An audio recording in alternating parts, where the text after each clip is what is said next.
प्रथम वंशावली अध्याय 7। इसाखर पुत्रगण तोलय ओ पुय जासुब ओ सिम्रोन 4 जण।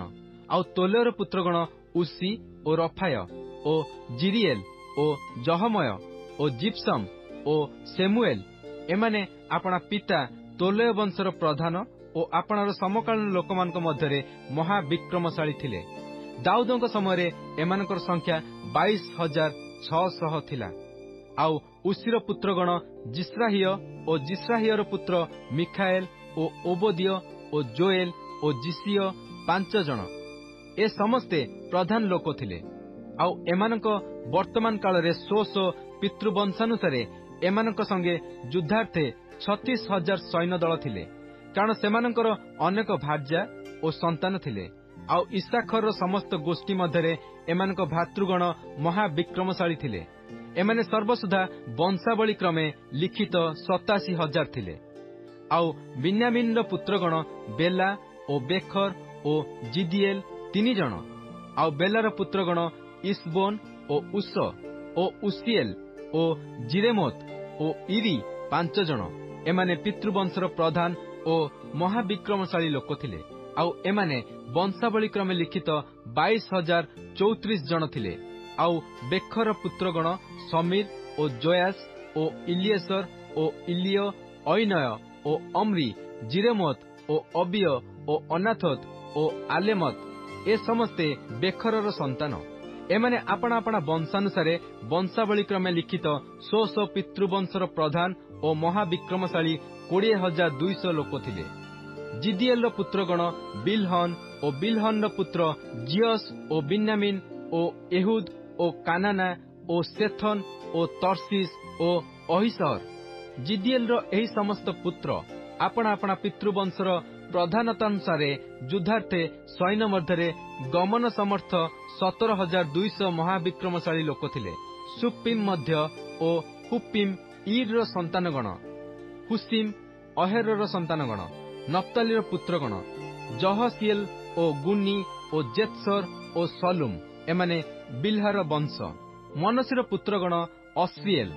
ଏହାକୁ ତାହାର ଭାର୍ଯ୍ୟା ପ୍ରସବ କଲା। ତାହାର ଅରାମିଆ ଉପପତ୍ନୀ ଗିଲିୟଦର ପିତା ମାଖିରକୁ ପ୍ରସବ କଲା। ଏହି ମାଖିର ହୁପିମ ଓ ସୁପିମ ସମ୍ବନ୍ଧିଆ ଏକ ସ୍ତ୍ରୀକି ବିବାହ କଲା। ସେମାନଙ୍କ ଭଗିନୀର ନାମ ମାଖା ଥିଲା। ଆଉ ଦ୍ୱିତୀୟର ନାମ ସଲଫାଦ ଓ ସଲଫାଦର କନ୍ୟାମାନେ ଥିଲେ। ଆଉ ମାଖିରର ଭାର୍ଯ୍ୟା ମାଖା ଏକ ପୁତ୍ର ପ୍ରସବ କରି ତାହାର ନାମ ପେରସ ଦେଲା। ଓ ତାହାର ଭ୍ରାତାର ନାମ ସେରହ ଥିଲା। ପୁଣି ତାହାର ପୁତ୍ର ଉଲମ ଓ ରେକମ। ଉଲମର ପୁତ୍ରଗଣ ବଦାନ। ଏମାନେ ମନସିର ପୌତ୍ର ମାଖିରର ପୁତ୍ର ଗିଲିୟଦର ସନ୍ତାନ। ଆଉ ତାହାର ଭଗିନୀ ହମୋଲେକତ ଇସହୋଦ ଓ ଅବିଏସର ଓ ମହଲାକୁ ପ୍ରସବ କଲା। ଆଉ ସମିଦାର ପୁତ୍ର ଅହିଆନ ଓ ସେଖମ ଓ ଲିଖି ଓ ଅନିଆମ। ଇଫ୍ରେଇମର ପୁତ୍ର ସୁଥେଲହ। ତାହାର ପୁତ୍ର ବେରଦ। ତାହାର ପୁତ୍ର ତହତ। ତାହାର ପୁତ୍ର ଇଲିଆଦା। ତାହାର ପୁତ୍ର ତହତ। ତାହାର ପୁତ୍ର ସାବଦ। ତାହାର ପୁତ୍ର ସୁଥେଲହ ଓ ଏତ୍ସର ଓ ଇଲିୟଦ। ଏମାନଙ୍କୁ ଦେଶଜାତ ଗାଥୀୟ ଲୋକମାନେ ବଧ କଲେ, କାରଣ ସେମାନେ ସେମାନଙ୍କର ପଶୁ ହରଣ କରିବାକୁ ଓହ୍ଲାଇ ଆସିଥିଲେ। ଏହେତୁ ସେମାନଙ୍କ ପିତା ଇଫ୍ରାଇମ ଅନେକ ଦିନ ଶୋକ କଲା। ତେଣୁ ତାହାର ଭାତୃଗଣ ତାହାକୁ ସାନ୍ତ୍ୱନା କରିବାକୁ ଆସିଲେ। ଅନନ୍ତର ସେ ଆପଣା ଭାର୍ଯ୍ୟାର ସହବାସ କରନ୍ତେ ସେ ଗର୍ଭବତୀ ହୋଇ ଏକ ପୁତ୍ର ପ୍ରସବ କଲା।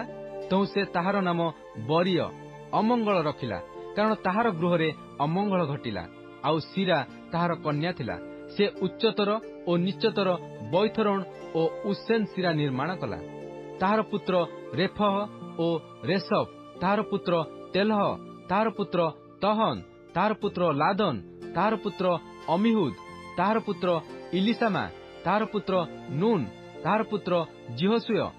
ଏମାନଙ୍କର ଅଧିକାର ଓ ନିବାସ ସ୍ଥାନ ବୈଥେଲ ଓ ତହିଁର ସମସ୍ତ ଉପନଗର। ଆଉ ପୂର୍ବ ଦିଗରେ ନାରନ ଓ ପଶ୍ଚିମ ଦିଗରେ ସମସ୍ତ ଉପନଗର ସହିତ ଗେସର। ମଧ୍ୟ ସମସ୍ତ ଉପନଗର ସହିତ ସିଖିମ। ସମସ୍ତ ଉପନଗର ସହିତ ଅସା ପର୍ଯ୍ୟନ୍ତ ଥିଲା। ଆହୁରି ମନସି ସନ୍ତାନଗଣର ସୀମା ପାର୍ଶ୍ୱସ୍ଥ ବୈତସାନ ଓ ତହିଁର ଉପନଗର ସବୁ, ତାନକ ଓ ତହିଁର ଉପନଗର ସବୁ, ମଗିଦ ଓ ତହିଁର ଉପନଗର ସବୁ ଥିଲା। ଏହି ସକଳ ସ୍ଥାନରେ ଇସ୍ରାଏଲର ପୁତ୍ର ଯୋସେଫର ସନ୍ତାନମାନେ ବାସ କଲେ। ଆସେରର ସନ୍ତାନଗଣ ଜିମ୍ନ ଓ ଜିସ୍ବ ଓ ଜିସ୍ବି ଓ ବରିୟ ଓ ସେମାନଙ୍କର ଭଗିନୀ ସେରହ।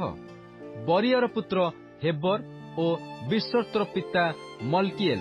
ପୁଣି ହେବର ଜଫଲେଟ ଓ ସୋମର ଓ ହୋତମ ଓ ସେମାନଙ୍କ ଭଗିନୀ ସୁୟାକୁ ଜାତ କଲା।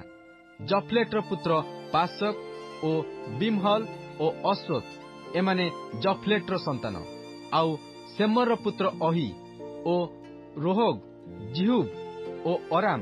ତାହାର ଭ୍ରାତା ହେଲମର ପୁତ୍ର ସୋଫହ ଓ ଜିମ୍ନ ଓ ସେଲସ ଓ ଆମଲ। ସୋଫର ପୁତ୍ର ସୁହ ଓ ହର୍ନେଫର ଓ ସୁୟାଲ ଓ ବେରି ଓ ଜିମ୍ର। ବେତ୍ସର ଓ ହୋଦ ଓ ସମ ଓ ସିଲସ ଓ ଜିତ୍ରନ ଓ ବେରା। ଜେଥର ପୁତ୍ର ଜିଫୁନି ଓ ପିସ୍ପ ଓ ଅରା। ଆଉ ଉଲର ପୁତ୍ର ଆରହ ଓ ହନିଏଲ ଓ ରିତ୍ସିୟ। ଏ ସମସ୍ତେ ଆସେରର ସନ୍ତାନ ଓ ଆପଣା ଆପଣା ପିତୃବଂଶର ପ୍ରଧାନ, ବଚ୍ଛା ଓ ମହାବିକ୍ରମଶାଳୀ ଓ ଅଧିପତିମାନଙ୍କ ମଧ୍ୟରେ ପ୍ରଧାନ ଥିଲେ। ଆଉ ଯୁଦ୍ଧ କାର୍ଯ୍ୟ ନିମନ୍ତେ ବଂଶାବଳୀ କ୍ରମେ ଲିଖିତ ସେମାନଙ୍କ ସଂଖ୍ୟା 26,000 ଥିଲା।